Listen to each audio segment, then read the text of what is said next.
semuanya, apa kabar? Jumpa lagi dengan aku, Yuni, di channel Mari Shares. Apa kabar buat teman-teman semuanya? Aku harap teman-teman semuanya sehat selalu dan tetap selalu menjaga kebersihan buat teman-teman semuanya. Oke? Nah, di video kali ini aku akan bercerita mengenai culture shock selama aku tinggal di Rusia. Tapi pastinya ini pengalaman pribadi aku, bukan pengalaman pribadi orang dan bukan kata-kata orang. Oke? Jadi langsung aja kita ke cerita. Jadi aku pertama kali ke Rusia itu di tahun 2012, akhir tahun 2012, saat winter pastinya. Nah, waktu itu tujuannya ke sana istilahnya itu kayak perkenalan, seperti itu, perkenalan dengan keluarga suami aku gitu. Nah, saat winter otomatis kita udah persiapan yang namanya coat, kemudian sweater seperti itu udah kita siapin dari Indonesia, itu kita udah siapin. Oke. Nah, akhirnya kita berangkat, kemudian sampai di airport kita kan keluar tuh, kita ke tempat parkiran karena kan yang jemput waktu itu mertua aku. Nah, sudah sampai, istilahnya tuh kayak teman-teman tuh saat winter ya, yang pertama kali aku rasain saat winter itu kayak nafas itu kayak ada sesuatu yang nusuk tapi nggak sakit gitu loh, tapi seger, sekalinya bernafas tuh kayak seger gitu loh di badan. Jadi kayak nusuk gitu tapi nggak sakit gitu. Kemudian juga muka itu kayak orang diakupuntur, tapi juga nggak sakit, bukan kayak jarum kayak gitu, cuman kayak yang kayak cek gitu loh. Tahu gimana ya ngomongnya? Ya pokoknya rasanya aku seperti itu gitu. Jadi memang beda banget karena memang aku baru pertama kalinya ke luar negeri itu ya, baru itu. Dan yang ekstrimnya itu pertama kali langsung ke Moskow di saat winter. Tapi teman-teman jangan dibandingin ya, winternya kayak di daerah Yakutsk yang mana winter tuh bisa sampai minus 40-an lebih seperti itu. Nah, kalau di Moskow sih masih ya minusnya masih minus 20 lah ya, maksimumnya minus 20 seperti itu. Nah, kemudian udah sampai kan, keesokan harinya itu kita itu kayak kehabisan roti. Jadi mau nggak mau kita itu harus beli. Nah, saat itu aku masih belum tahu apa-apa kan. Jadi suami yang istilahnya yang nemenin karena aku memang pengen ikut gitu loh. Ya udah, kita turun itu nggak sembarangan turun, kayak misalnya kita ke Indomaret seperti itu, Indomaret perumahan gitu. Kita itu nggak sembarangan asal pakai baju, kayak kita cuma pakai kaos, pakai celana, ya udah tinggal jalan, entah kalian jalan mau naik mobil, entah kalian mau jalan naik motor atau jalan kaki ya kan. Ya sesimpel itu gitu loh. Nah, sedangkan saat itu tuh saat winter, jadi mau nggak mau meskipun cuman di depan gedung distrik kita tinggal, karena kita tinggal di apartemen, ya mau nggak mau kita harus pakai baju yang tebel juga kayak gitu. Kalau nggak kita ya kedinginan gitu loh, meskipun cuman beli roti. Jadi itu pengalaman perbedaan cuaca dan ribetnya saat winter. Aku pertama kali itu bener-bener yang namanya hari-hari terberat aku gitu loh, karena selama ini kan jadi istilahnya tuh gini, beda 360 derajat cuacanya dengan Indonesia ya kan. Jadi otomatis semuanya kan harus menyesuaikan, dan penyesuaian ini nggak mudah kayak gitu. Kemudian beberapa hari kemudian itu kita dapat undangan kayak teman-temannya itu kayak undang gitu loh, kayak welcome party, karena aku udah dibawa ke sana gitu loh buat dikenalin. Jadi ada kayak welcome party dari teman-temannya seperti itu. Nah, pada saat itu aku kan nggak tahu tuh yang namanya teman-temannya tuh dominannya cewek atau cowok ya kan. Nah, saat itu langsung aja kita pergi aja, yang namanya teman-temannya itu kasih welcome party, ya udah kita istilahnya kita menghargai untuk datang. Jadi mereka yang persiapin semuanya, bukan suami aku yang persiapin gitu, tapi teman-temannya kayak gitu. Nah kemudian ketemu teman-temannya, ngeliatlah suami aku kayak apa ya, kayak cipiki sama temen ceweknya kayak gitu, terus pakai peluk juga. Ya aku ngeliatnya ini orang ngapain sih kok pakai kayak gitu-gitu gitu loh, karena kan aku masih belum tahu sih pada saat itu gitu loh kebiasaan mereka seperti apa ya kan. Jadi aku sendiri kayak kaget ngelihatnya, kok gitu loh, aku ini siapa kayak gitu. Jadi ada jealousnya, jadi pokoknya pada saat itu tuh jealous sampai kayaknya panas banget gitu hatinya, kok kayak gitu banget gitu loh, terus sedih sendiri gitu loh. Tapi tetap kita di tempat partinya itu tetap kayak gitu, yang ngobrol satu sama lain kayak gitu. Cuman setelah baiknya aku tanya, kenapa kamu kok kayak gitu, gini, sampai akhirnya dia ngejelasin ya kayak di sini itu istilahnya sudah biasa gitu loh, istilahnya mereka menunjukkan dia kayak cipika-cipiki itu kayak heartwarming, care kayak gitu loh. Jadi nggak masalah buat mereka seperti itu. Sedangkan kalau kita di Indonesia, kalau aku aja kalau ketemu temen atau ketemu temen yang baru kenal, ya kita cuma jabat tangan aja, itu maksimum kan, jabat tangan aja istilahnya. Meskipun sama temen yang udah kenal aja cuman hey kayak gitu aja ya kan, ya gimana kabar kalian kayak gitu aja, nggak sampai yang cipiki terus sampai pelukan, aduh kayaknya enggak deh. Tapi itu dulu ya, waktu pengalaman aku dulu, jadi nggak yang istilahnya nggak yang sampai sekarang itu udah kebiasaan juga. Jadi kayak ketemu temennya ya udah cipika-cipiki itu udah biasa seperti itu. Jadi itu yang pertama kali, jadi aku sampai jealous, sampai ya pokoknya kayak nggak jelas gitulah ya, kayak big baby itu loh. Gimana sih big baby ya kan? Ya udah seperti itu.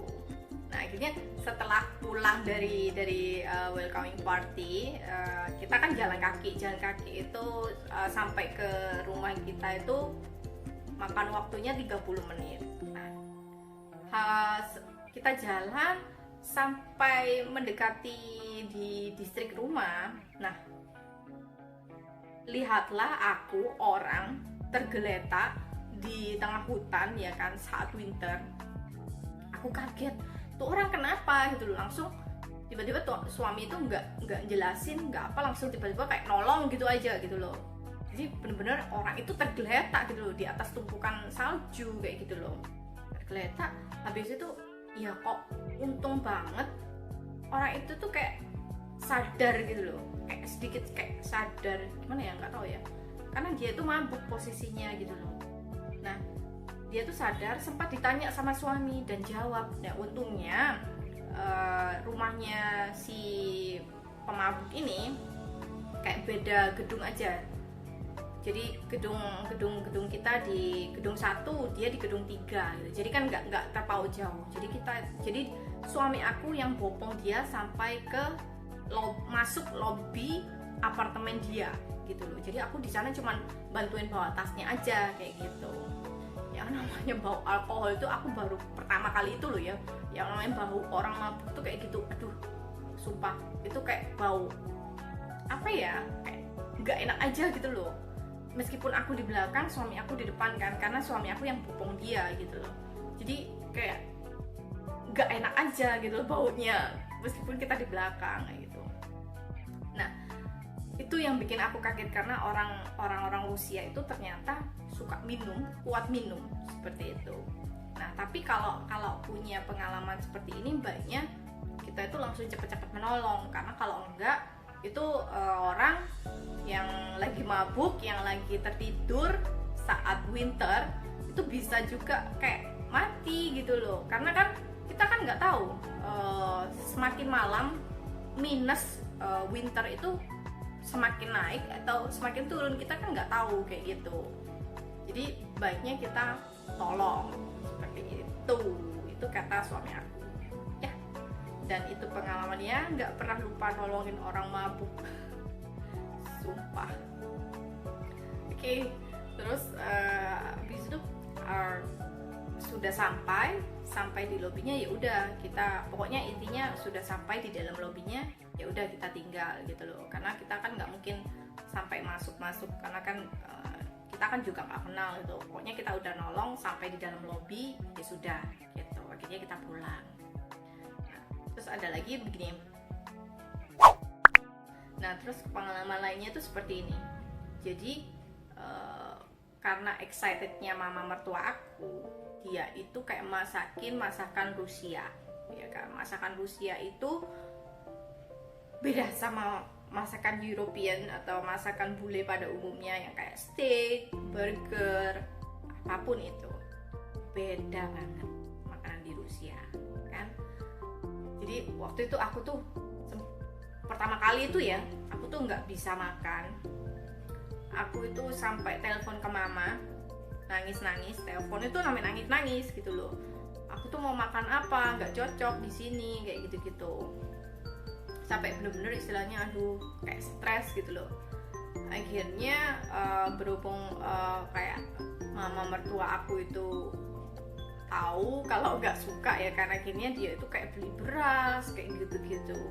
Istilahnya terserah kamu deh, kamu maunya makan apa yang membuat kamu nyaman, ya udah kayak gitu loh. Akhirnya aku tuh sempet pernah makan cuma nasi sama telur ceplok aja. Itu saking istilahnya saking aku nggak sukanya sama makanan Rusia pada saat itu kayak gitu.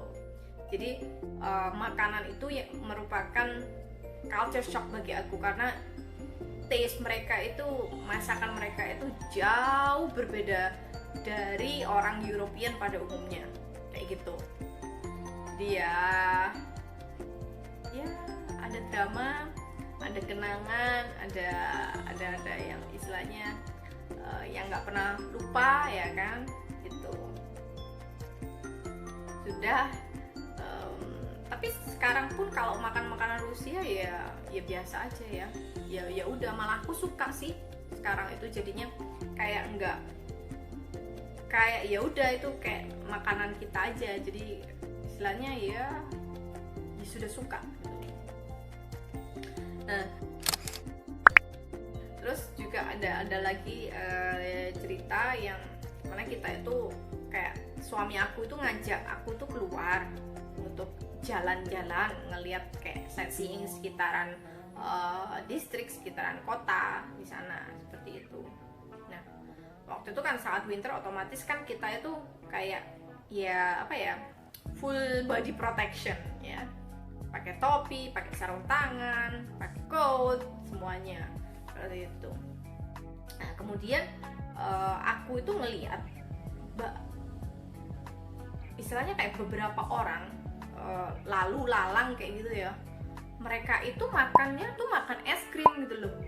Nih orang ini bagi aku, nih orang ini aneh banget ya, sudah tahu winter ya kan, sudah tahu cuacanya dingin, tapi kok masih makan es krim kayak gitu. Terus aku tanya suami, itu kenapa ya orang-orang kok maksudnya winter sudah tahu dingin kan, tetap aja masih makan es krim kayak gitu, ngapain kayak gitu loh, apa nggak bisa makan maksudnya di rumah aja, kok maksudnya di jalan itu makan kayak gitu.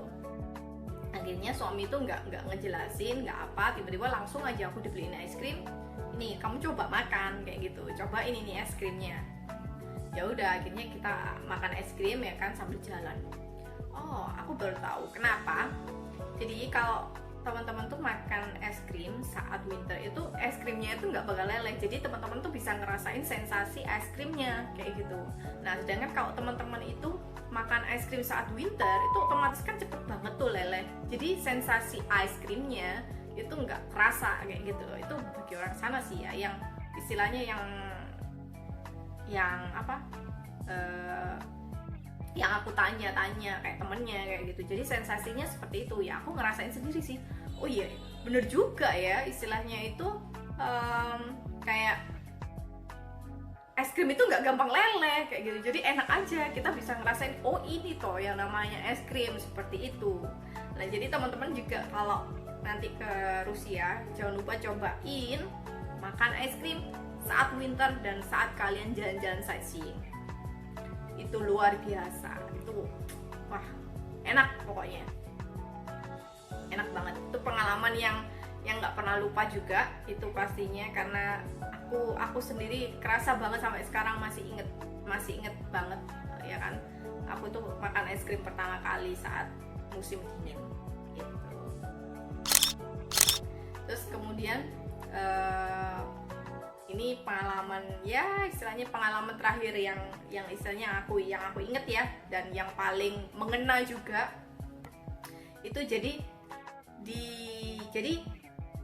di rumah saat itu, setelah kayak entah setelah makan atau apa aku lupa posisinya. Jadi waktu itu aku tuh kayak bermasalah sama perut aku gitu loh, jadinya mengharuskan aku yang ke toilet gitu.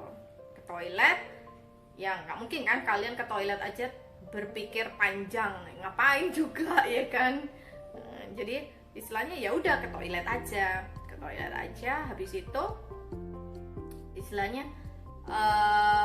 sudah selesai kerjaan di toilet ya kan, bingunglah aku karena di sana nggak ada water splashnya, nggak ada semprotan airnya gitu loh buat bersihnya seperti itu. Dan di sana itu kayak di rumah suami itu istilahnya cuma ada tisu kering dan tisu basah. Dan pada umumnya di toilet di Rusia itu cuma ada tisu kering aja tanpa tisu basah. Oke, toilet meskipun di rumah teman pun juga sama seperti itu. Jadi aku tuh sempat habis selesai kerjaanku di toilet terus cuma nongkrong aja di toilet mikir gimana ini bersihinnya ya, gimana gitu loh, masa kayak bayi kayak gitu loh. Jadi kan risih juga kan, gak enak juga. Kebiasaan kalau di Indonesia kan kita kan masih pakai air kan ya, jadi kayak lebih bersih aja menurutku kalau pakai air dibandingkan dengan pakai tisu aja kayak gitu loh. Jadi terus sampai suami aku tuh ketuk pintu toilet kan, ditanyain kamu kenapa kayak gitu. Ya aku bilang ya aku nggak apa-apa gitu, baik-baik aja aku bilang kayak gitu. Padahal di sana aku tuh mikir cara bersihinnya itu gimana. Setelah itu nggak lama dari itu langsung aku ya bersihin aja. Setelah keluar dari toilet aku langsung ke kamar mandi ya kan, larinya ke kamar mandi, aku bersihinnya di situ gitu loh. Jadi terus aku bilang ke suami aku, di toilet kamu memang nggak ada water spray-nya, aku bilang kayak gitu. Di sini nggak ada water spray ya, kita bersihinnya pakai tisu, ngomong kayak gitu. Oh oke, aku bilang kayak gitu. Aku tadi soalnya ke kamar mandi bersihin di situ, ya nggak apa, ya istilahnya apa yang menurut kamu nyaman ya silahkan, seperti itu suami bilang. Tapi di sini kebanyakan sih cuman pakai tisu aja meskipun kalian ke restoran seperti itu. Nah habis itu aku itu kayak ya udahlah ya. Nah hanya satu toilet yang pernah aku tahu itu di rumah temennya, karena kita sempat nginep di sana waktu itu hanya the only one yang punya water spray. Oke, entah kenapa cuman dia aja yang punya, dan dia rumahnya jauh banget dari tempat kita gitu loh, kayak sekitar 1,5 jam ke rumah dia kayak gitu. Pokoknya ya istilahnya apa ya, itu jadi perbedaan ya buat aku, istilahnya kayak culture shock buat aku kayak gitu. Yaudah teman-teman, itu aja tadi culture shock selama aku tinggal di Rusia menurut pengalaman pribadi aku pastinya. Jangan lupa buat teman-teman kalau punya pengalaman lain boleh komen di bawah, siapa tahu kita bisa sharing ya kan. Kita juga bisa berbagi ke orang lain, bisa sharing pengalaman teman-teman seperti itu. Sampai jumpa di video-video berikutnya, tetap stay kicks. Bye bye. Снимаю.